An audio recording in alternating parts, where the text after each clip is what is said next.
നമ്മൾ നടത്തുന്നത്. കാരണം 4 യോഗങ്ങൾ ഞങ്ങൾ 29 ആരംഭിച്ചു. പിന്നെ ചെന്നൈ, ബാംഗ്ലൂർ, ഡൽഹി, സമാപനം വാർഷികാഘോഷിക്കും ഈ കാര്യത്തിൽ എല്ലാവരുടെയും സഹായസഹകരണം നമ്മളെ സംബന്ധിച്ചിടത്തോളം അറബ് നാടുകളുമായി നമ്മുടെ ബന്ധം ശക്തിപ്പെടുത്തുക, ദൃഢപ്പെടുത്തുക, സാംസ്കാരിക സുബന്ധത്തിന് കുറെ കൂടി ക്രിയാത്മകമായ രൂപരേഖകൾ ഉണ്ടാക്കുക, വിദ്യാർത്ഥികളെ അതിലേക്ക് കൊണ്ടുവരിക. ഈ കാര്യത്തിന് വേണ്ടി നമ്മൾ കൂടുതൽ ബോധവൽക്കരിക്കുക എന്നത് കൂടിയാണ് ഞാൻ ഉദ്ദേശിക്കുന്നത്.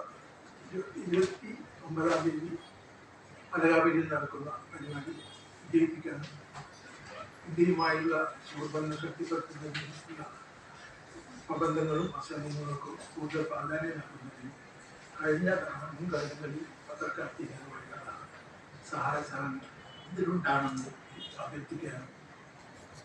മറ്റൊരു പ്രധാന കാര്യം, ബോംബെയിൽ നടക്കുന്ന നമ്മുടെ സമാപന സമ്മേളനത്തിൽ UAE അലൈൻ യൂണിവേഴ്സിറ്റിയിലെയും സൗദി അറേബ്യ യൂണിവേഴ്സിറ്റിയിലെയും വിദഗ്ധരായ ആളുകൾ പങ്കെടുക്കുന്നത് വളരെ മറ്റുള്ളതിൽ നിന്ന് വ്യത്യസ്തമായി വളരെ താത്വികമായ, ക്രിയാത്മകമായ, പഠനാത്മകമായ പ്രവർത്തനങ്ങൾ ഞങ്ങൾ നടത്തുന്നു. പത്രക്കാരുടെ സഹായ സഹകരണങ്ങൾ ഇതിന്